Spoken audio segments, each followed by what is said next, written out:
तो हेलो दोस्तों, आप लोग देख रहे हैं दीपक ऑफिशियल 91। स्वागत है आप सभी को हमारे यूट्यूब चैनल में।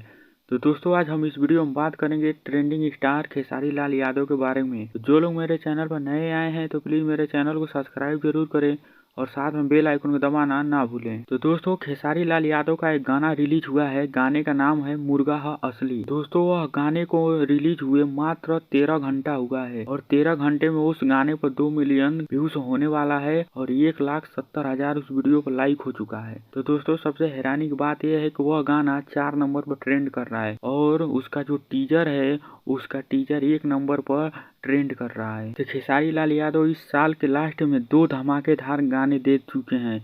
ये गाना नींबू खरबूजा भाई, वह गाना भी काफी धमाल मचा रहा है। वो भी 40 मिलियन के करीब व्यूज हो चुका है और यह गाना भी रिलीज हुआ है तभी मात्र इस गाने को 13 घंटा हुआ है और 2 मिलियन के करीब व्यूज पहुंच गया है और लाइक देखकर तो सबके होश उड़ चुके हैं। तो दोस्तों, बस आप लोग ऐसे ही सपोर्ट करते रहिए। बहुत जल्द यह गाना 1 नंबर पर ट्रेंड करने लगेगा। अभी तो फिलहाल उसका टीजर 1 नंबर पर ट्रेंड कर रहा है और यह गाना तो 4 नंबर पर है, लेकिन बहुत जल्द यह गाना 1 नंबर पर ट्रेंड करने लगेगा।